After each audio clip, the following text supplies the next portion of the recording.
All right, let's go ahead and get started here. Good afternoon, everybody. Thanks for joining us.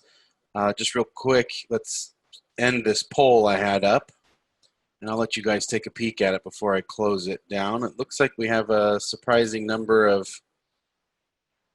utility locators, but also people that work for a municipality, like a local city or county, which is great. I've got a little tidbit in there for you folks as well on this law update.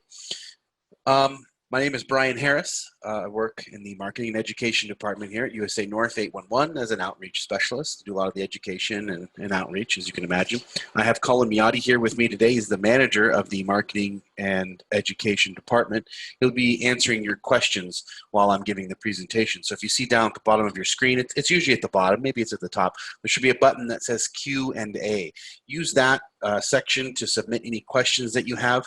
Now, there's also a comment section. You can submit comments or chats directly to me and Colin if you want to get our attention or something other than a question. I would recommend staying away from that if you can. It is available in case you need to use it, but we're not really going to be checking it that often. We're going to be looking at the question, the Q&A section more likely. So if you need to use it, please feel free, but try and keep everything into the Q&A side of things if you can. I have my contact information up on screen here. Please write that down, take a picture, whatever you need to get my email address and my phone number. If you have any questions that maybe you don't want to deal with in this little Q&A session on Zoom, or if it's a little bit more detailed, or maybe you just want to get at me directly, use that email address and reach out to me, and I will definitely get back to you about it. Okay, I'm going to close this poll results here, and we're going to get started. So what we're talking about today is some law updates to the state of California safe digging laws. We're going to be talking about Government Code 4216, as you can see on there, and the Title 19 of the California Code of Regulations. So everything I'm talking about here is going to be available on either of those law areas. I'm going to copy some links for you. I'm going to put them in the chat.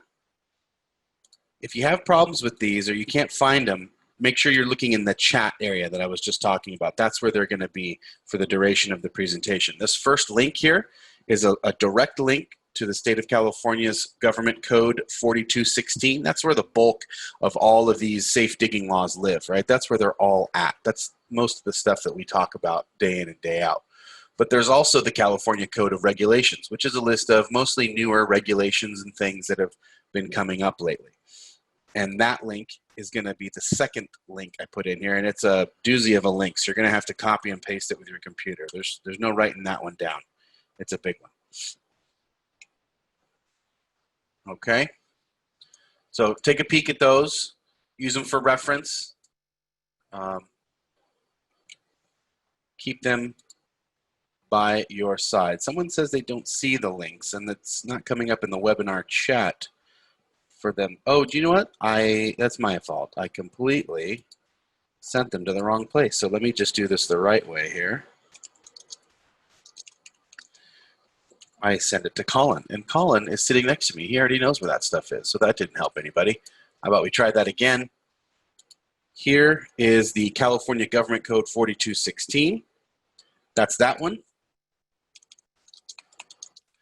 And then the California Code of Regulations, Title 19, is right here. And thank you for whoever that was that pointed out that I had completely misfired on the comment thing. There you go. So now that's in the chat.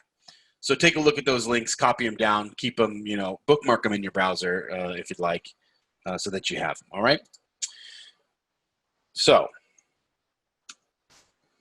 I gave one of these updates in June or so about some things that were coming down the pipe on July 1st.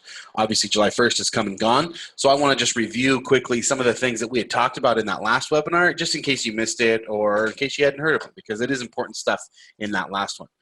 The first thing being, of course, the Dig Safe Board. Hopefully, some of you have heard of this by now. Many of you haven't, and that's okay. They're a new regulatory body here in the state of California. They're basically charged with overseeing all all of the state's safe excavation laws, right? So they are in charge of developing excavation safety standards. They coordinate some education and outreach programs, and they also have a role in enforcement. They have been around for a few years, but they've only just now gone into effect on July 1st. So they're just getting, not just getting up and running, because they have been going for a while, but they're just now getting their feet wet in the field. They may come visit your site, especially if there's an incident or something of that nature. So just be aware that they are out there and they are now in effect. Okay, they do have an enforcement role, like I mentioned. They will basically be able to initiate enforcement action directly, whether it's some kind of fine or whatever the case may be, to any entities or any actors that are not already covered by these four institutions here. That's the CSLB, right? California State Licensing Board, right? So that's one. The CPUC, right? California Public Utilities Commission, the state fire marshal, and then of course the local governments that would handle things in their own jurisdiction. So anybody not already covered under those entities, as far as enforcement goes, the DigSafe board would be able to directly implement any kind of enforcement action. However, with those four that we mentioned, they are able, the DigSafe board is able to offer recommendations about enforcement to them and, provide their investigation details and say, look, this is what we found in this situation. This is what the law says we should probably do for enforcement, et cetera, et cetera. If you want to see full details about all those little nitty gritty law details that everyone loves so much, check out the California Code of Regulations in that second link I put in the chat. It's Title 19. That's where all of our safe digging stuff lives. It's under Division 4, Chapter 3. And it's all the enforcement, nitty gritty stuff, all the small details and, the fines and all that stuff that you're dying to read about, I'm sure. A small note here that the enforcement, who actually is covered under those entities? Well, for the CSLB, it's all contractors, right? Everybody that's out there excavating every day, doing all that hard work, and telephone corporations when they are in fact acting like a contractor or an excavator. The California Public Utilities Commission covers all of the public gas, electrical, and water corporations. State Fire Marshal handles enforcement for all the operators of hazardous liquid pipeline facilities. And then, of course, local government jurisdictions would just cover their local agencies that they have jurisdiction over, right? So that makes sense. And again, the DigSafe board may not directly implement enforcement on the people listed under these groups, but they will certainly be able to suggest kind of a path going forward to these different entities, okay, as far as how to implement the safe digging laws correctly with fines and things like that. The other thing we covered that is also very important is how to report damages. So currently, if you do have a damage in California, as has always been the case, you need to report that immediately to the owner of that line. And a damage, don't forget, can be anything from a small nick or a dent or a scrape. Even if you wipe off some of the protective, like waxy type coating from a line, that's considered a damage because that will become a point of weakness and it will fail in the near future a lot sooner than it's supposed to and cause catastrophic results. So any of those are considered damage in the state of California. Sometimes there might be like cathodic protection, which is just a little tiny wire maybe wrapped around the line. If that gets damaged, that needs to be reported. So you've always had to report any damage that maybe you didn't cause. Maybe you found it, anything you found or that you may have caused by accident to the owner of that line. And if you don't know who it is, of course, the easiest path for an excavator is just to contact us at 811. You tell us about the damage. We add the update on your ticket, say, okay, there was a line hit here, and then we give you the phone numbers for who to call. If you're not sure, he's like, it could be gas, but geez, I don't know, it might be water. We'll just give you everybody's phone number, and that way you can get in touch and let them know and figure out who it belongs to, right? So you can carry on with your job.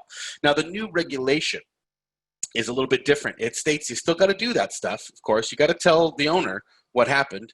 Again, you can do that through us, but you also have to notify us under certain conditions. So some of those conditions are damage to a natural gas or hazardous liquid line, whether or not there is any escape of product. So you could have maybe just barely nicked it or rubbed off some of that coating. You have to report that to us. Not only do you have to tell the operator, but you've got to tell us about it. And the point about these this damage notification law that's come out, it's to get more data, right? We just need to know, and more specifically, it's the Dig Safe Board that I mentioned just a minute ago.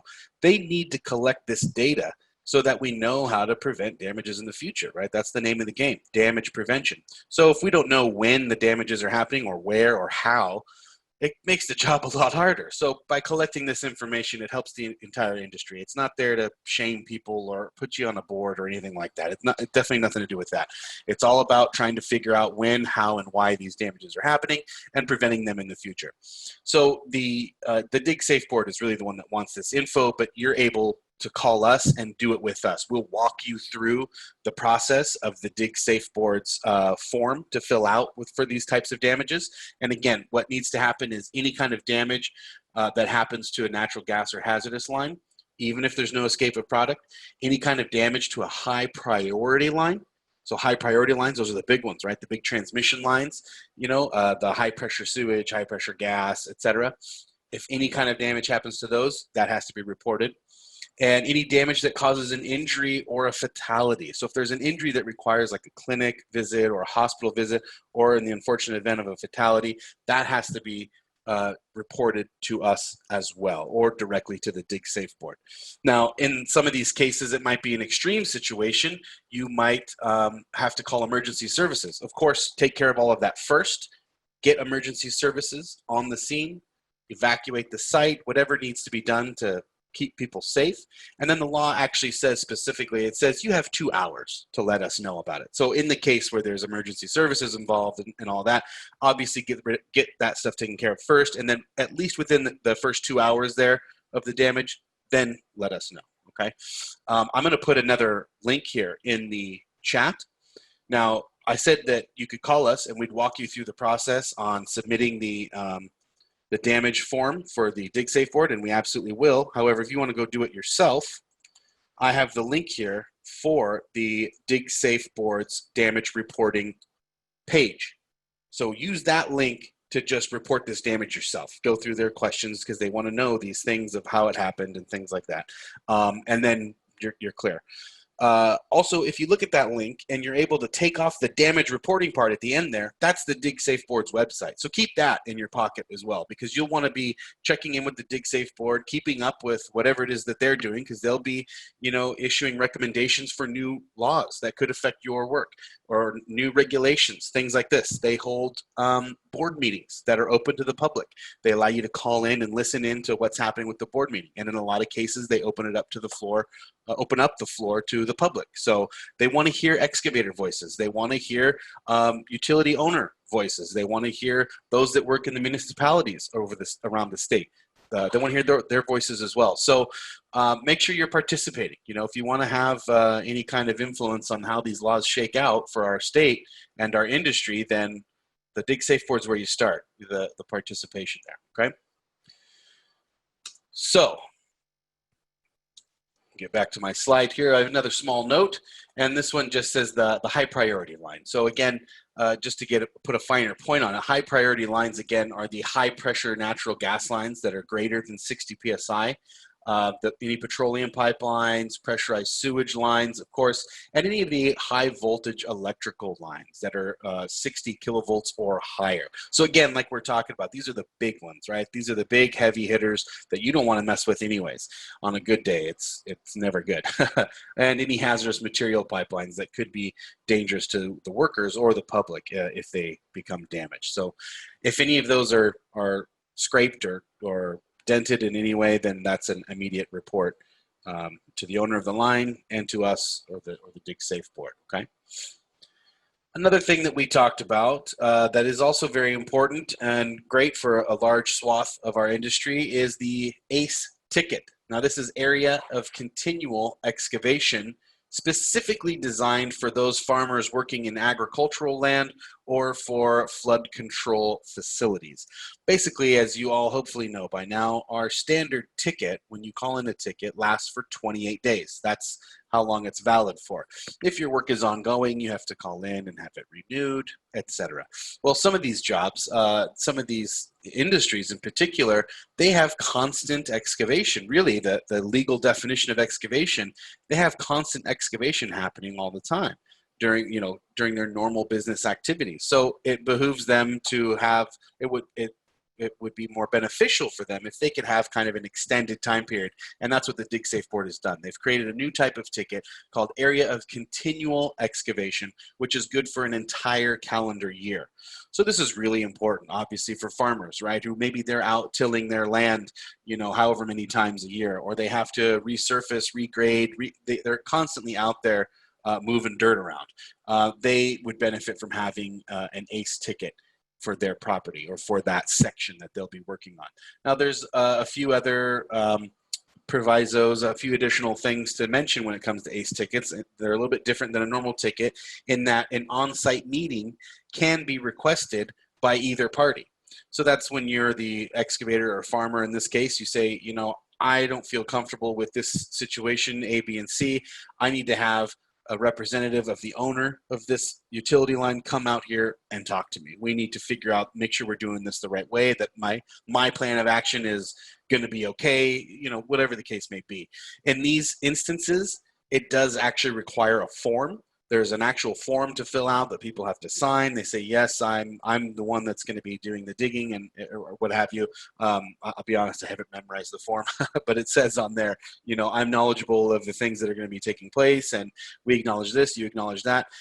You can find all those forms on the DigSafe board website that I had posted just a little bit ago.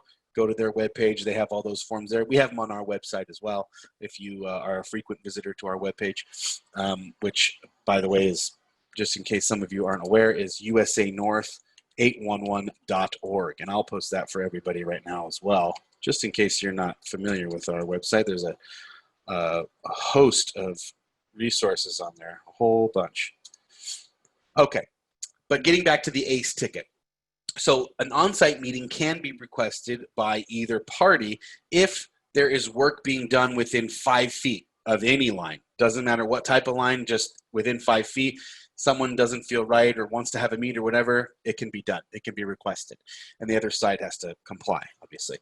If, however, there is work being done within 10 feet of a high priority line, right? Those big transmission lines we just talked about. If there's work within 10 feet of those, then the meeting becomes mandatory. And the owner, operator of that line will meet with the person in charge of the excavation or the farming, whatever the case may be, and they'll come together and have a field meet regarding that, okay? And there's forms for that one as well, and that's all on that webpage.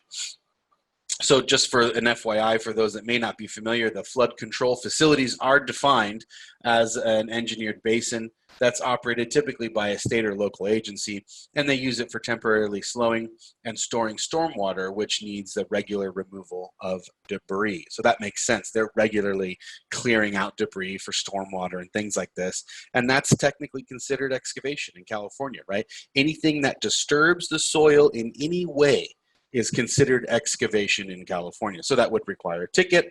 And in this case, we're able to give them a year-long ticket. And, keep in mind, these are great options for the folks in that industry. Not so great if you try to use this when it doesn't apply to you. That's what the DigSafe board is here for. They're going to be looking for that. And obviously, if you're not doing farm work with normal operations, it's not going to apply for you. So one of the newer regulations that has just been released and is now currently active is valid on-site contact info. So when you submit a ticket, you have the option of providing a field contact or an on-site contact, right? This new regulation basically says that if that person is different than the person calling in the ticket, the information needs to be accurate and up to date and valid. Okay, it could be the same person that's calling in the ticket too. Of course, that happens plenty of times. You call in tickets for your own site. But a lot of cases, people have someone who calls it in and maybe someone else who's actually on site and knows the work. Whatever the case is, there's got to be one person on that ticket that knows what's going on with the job, with the dig and the plans and everything like that, and has valid contact info. Okay, so basically, just to quote the law here, it actually says it needs to have, and look at the beginning there, an excavator shall provide, shall, when you see that in the law, it is a must, right? That means you have to do that action. Contact information of a person knowledgeable in the proposed excavation activities. So really just someone with boots on the ground that knows what the heck is going on with the job site, what the plan is, etc. That contact information does need to include a name, a telephone number, and an email address. And this is all just in case the utility owners need to contact somebody about the ticket. It removes that possibility of miscommunication or I couldn't get a hold of this guy and I couldn't mark properly, but the guy dug anyways, and all that stuff can be very costly when it comes to damages and the like. The contact information also needs to be accurate, like I said, and valid. It has to be valid. If that changes, let's say you've got somebody on there who's no longer the on-site contact. It's a new person. You can call us up and give us. Guy left, he's out of there. Can you put her name in there instead now? And here's her phone number and here's her email address. Done. Perfect. You've kept it up to date. There's no, that's all we need, and we're done, and that's the end of the phone call. You can even do it on your own with the e-ticket program if you guys are out there doing tickets online, which I hope you are. It's a lot faster and easier than calling in and waiting in line. If you have questions about that, by the way, maybe you haven't used the e-tickets yet, or you need kind of a little guide into how to get into that sort of thing, shoot me an email with the email that I put up earlier. I'll put it up again at the end. Let me know, and I'd be happy to help you out.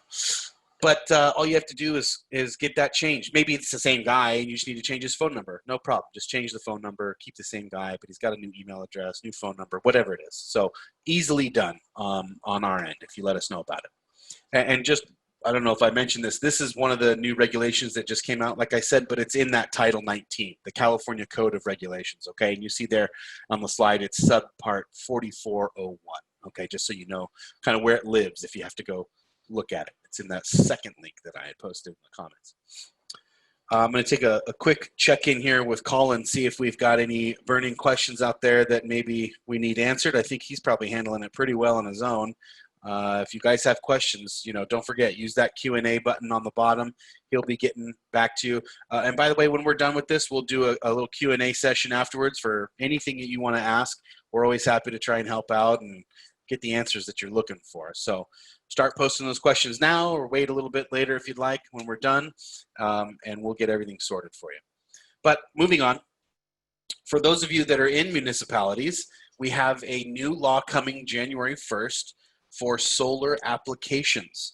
Now, what this basically says is the municipalities like cities and counties, right? Local governments are typically the ones that are going to be submitting or issuing solar permits. So if someone's going to build new solar panels or install new solar somewhere, whatever the case may be, they have to get a permit for it.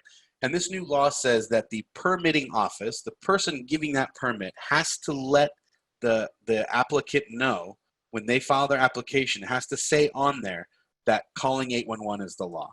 Not in so many words. It's gotta let them know that the act of even installing a grounding rod requires submitting a ticket to the regional notification center, which of course is us, 811.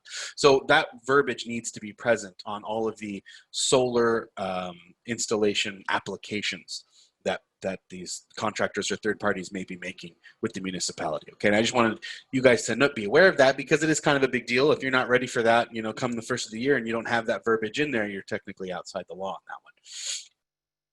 And again, even if it's just a grounding rod, a lot of folks think, wow, it's just a grounding rod. It's only that big. I'm putting it right in the ground, end of story. But that has ended in catastrophe before. So there's also now new equipment allowed in the tolerance zone. So the tolerance zone, as hopefully everybody here is already aware, is 24 inches on either side of the underground line, right? So if you have a tiny field mark on the pavement and it says 12 inches, that means there's a 12-inch line under there. So that means we have to take that mark, we do half the 12 inches, half the length of the width of the pipe or the line, we do 6 inches, and then we do the 24. And then the other side, it's another 6 inches for the other half, and then the 24. That area, that tolerance zone area, is hand tools only area. You're not allowed to use any of the big, heavy equipment, boring machines, or anything like that until you've hand dug that area and revealed and located where the line is so you can physically see it. And then at that point, you're, frequently called potholing or daylighting, which most of you are familiar with. But then you can bring in some of the heavy equipment and stuff. Now, in the CCR Title 19 4501 says there is a new tool that you can use. It has to be handheld. It's a percussive hammer-like tool that drives a bit, okay? And you can only use it under certain circumstances. Firstly, the specifications on the tool itself are strict and need to be followed, regarding the size, the weight, and the type of tool itself. The underground line that we're talking about, that paint, cannot be orange. So as you know with the color code, the orange paint means that it's a communication line, like a fiber or telecom or something down below. If that's what you're digging around, you cannot use this new handheld percussive tool. You have to use the traditional hand tools only methods, okay? And I can only assume, I don't want to guess too much, but it's probably because those are typically a bit more shallow and they're very fragile. And I think if you've heard any stories from the field before, you know that once those are hit, it's quite expensive for everyone involved. So just to keep everything safe and not to even risk it, if orange is involved, back to the old way of doing things, hand tools only.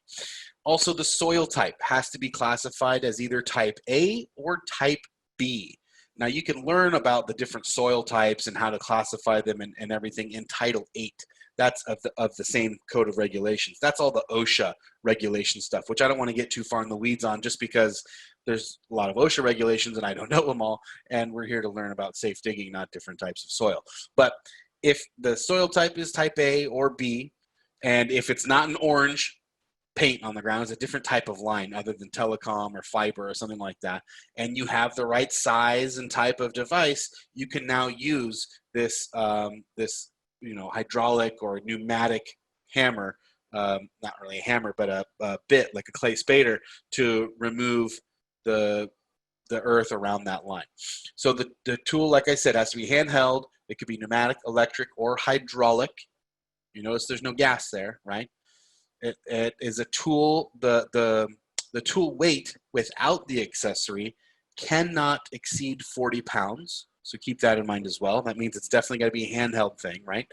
The bit that you use cannot be any less than 4 inches. So the smaller it gets, the more potential for penetration and stabbing, right? And slicing and breaking things. So it can't be any smaller than 4 inches. It also has to have a rounded edge, and it cannot present any sharp surfaces, okay? All makes a lot of sense. Also, when you're actually doing the digging with the tool, the bit edge has to be parallel to the line. So if the line runs this way underground, you have to be using the tool parallel to it, not perpendicular, which of course would go straight into the line and possibly burst or break.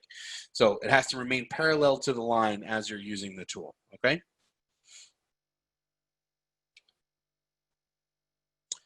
All right. Electronic positive response. So before I get started on this, I just want to ask everybody if you've even heard of electronic positive response, if you're using it.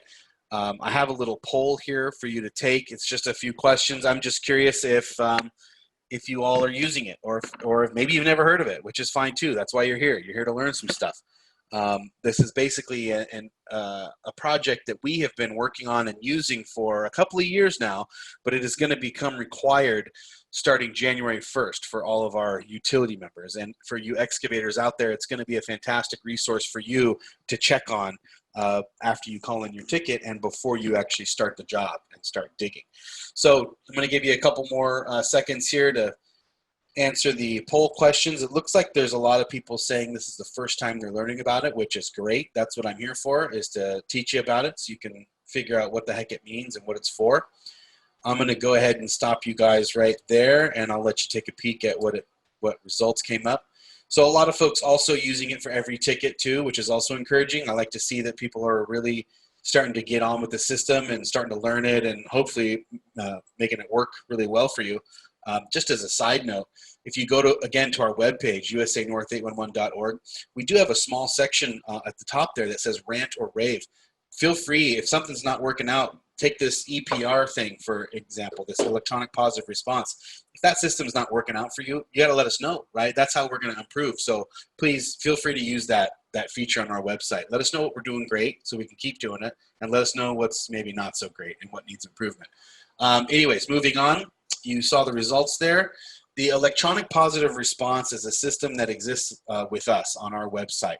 And with that, it allows it allows excavators a much easier way of keeping track of all of their responses on a ticket. So if you think about, for those of you out there that have submitted tickets before, on average, your ticket's probably going to have 8 to 10 different utility companies on it. I mean, it can get pretty long, the list. And the law states that you are required to get a response from every single utility member before you can start digging. Now, traditionally, the way that these responses are communicated to you at the excavator is by just marking the site, right? In which case you wouldn't know that until you got out there the next morning. So, oh, well, I guess they came by and marked, great. They call you or maybe they email you, right, and say that, oh, you're all clear, everything's fine by us. Or maybe they email you and say, oh, here's some extra mapping data, here's an additional, that all counts as a response. Well, now, instead of doing those things as well, because they still have to do those things, contact you and respond to you, they will also be required to log that response in this EPR system. Now, this all starts on January 1st, but it's around now. So if you are a utility operator, you are a locator, start using it now so you get used to it before it becomes mandatory and required by law in just a couple short months. If you're an excavator, start using it now. Make it the first place you go to check so that you're used to it and you're in the groove of doing it all the time by the time this thing becomes required by law. So like I said, it's a lot easier for excavators to keep track of all the responses that they get on each ticket. It reduces all that wasted time. Like I said, getting up in the morning and going to the job site, oh, I guess they marked here, that's great. What if they didn't mark? Now you're sitting there on the job site with rented equipment, your crew's standing around waiting for what to do. Law says you can't start until you have those responses. You could have checked the night before or that morning before leaving for the job site. Have they marked yet? They haven't. I need to put in a no response right away to USA North, let them know that I'm missing a response from A, B, or C, and get that ball moving sooner rather than later so you're not hanging around wasting time and money on the job. Now, of course, this, again, is not mandatory or required until January 1st. So start using it now, but be aware that you may see some utility companies' response read something like has not provided 811 center with information. That means that they're not using it yet, and they simply haven't told us what that response is. Come January 1st, we hope to see the adoption rate, go all the way, quite frankly, because it will be required. And those sorts of holes, if you will start to get patched up, and you'll have everyone's response on there. But for now, it's kind of a good place to start, and then look through your emails, see if there's paint on the ground, that kind of a thing. It also gives utilities a big benefit because they can provide unique responses for each of their facility types. So municipalities is a good, forgive me, I'm gonna put this poll away. I think I had this going. I don't know if you guys got to actually see it or not. Okay, sorry, that just caught my attention. The municipalities is a good example of a utility operator that might have 3 or 4, sometimes 5 different types of facilities, right? They probably run electrical for their streetlights. Maybe the city owns sewer lines, and maybe they own water lines. They provide that service to their city. That's an example of a utility being able to kind of separate out those facility types and say, okay, we marked the electrical for the streetlight. The water guy is not there yet. He'll be there before the required time, in the next few hours. And the sewer guy needs to talk to you about something at the job site because he's not quite sure of the location or whatever the case may be, right? So it provides a lot of flexibility for utility owners as well. And of course, it's good for documentation. The regulators and the people that are watching all of our backs to make sure we're doing things the right way and not hurting anybody, like the Dig Safe board, like I mentioned, is able to track this stuff and say, well, is this utility company even responding on time? Are they responding at all? Okay, they are. That's great. Is this excavator even checking this site before they go off and start digging? Are they making sure they have all of their responses before they start breaking ground, this will give them easy documentation and a good way to check all that, which in the end keeps us all safe, keeps our community safe, keeps our crews safe, and you get the idea. usanorth811.org/positive-response. That's the webpage. That's the address you want to go to if you want to learn all about the electronic positive response system, what's behind it, what it means, and all the stuff I just mentioned, right? Go to our webpage, and at the top of the page, you see a quick links option. Just hover your mouse over that, and then go over to the far right. You see electronic positive response. You click that button, and it pops up a nice little area to put in your ticket number. You put in your ticket number, and it brings up a little summary of information about your ticket. Shows some of the contact info, a general idea on the mapping of where the site is located. It's not exact, but a general idea of where your mapping is happening, where your site is happening. And then it lists all the utility members. And you can see on this ticket, we have a response that says you're clear, no conflict. Another one that says the existing markings are adequate. Perhaps it was a remark request or something, and they got on site and they said, oh, well, these marks are okay still. Hence the response. Also, another benefit for utility members out there, the locators, there's a lot of different responses that we've tailored in the system that you can use. There's a ton of different options. There's responses from, can't find the site, like, I'm sorry, the location information is inaccurate, to maybe, yeah, I marked it, but we still need to talk because there's an issue that I need to talk to you about. There's a lot of different types of responses you can put in there. And if you have any questions at all from the locator side about how to use the EPR system, check out that webpage, but get in touch with me too. I'm happy to find the answer for you or put you on the right path to getting the right answer, whatever the case may be. I'm always there to try and help you out. And speaking of which, there's my email address again, my phone numbers. Please write it down, take a screenshot, whatever you need to do. Get in touch with me. Let me know if there's anything I can do to help you out. Or if you have any kind of question, you feel like, God, I don't know who to ask for this thing, just ask me. I'll figure it out. You send it my way, I'll figure out who knows the answer, or maybe I know the answer. It happens on occasion, right? So thank you, everybody. I appreciate everyone coming in this afternoon. It's Friday. Everyone enjoy your weekend, please. I'm going to cut this off now, but I'm going to move right over into Q&A. So if you guys have any questions at all, please reach out on that Q&A button on the bottom. Colin and I are going to be giving answers. Someone has asked about getting copies of the Zoom or a video recording. We are recording it. I can't guarantee exactly when I'll have it available, but I am going to put it up at some point, and everybody that attended will automatically get that email. Okay, so you'll find out when it comes live. Hopefully it'll be next week or so, but I can't nail down a specific date quite yet. All right. Thank you again, everybody, and enjoy your weekend.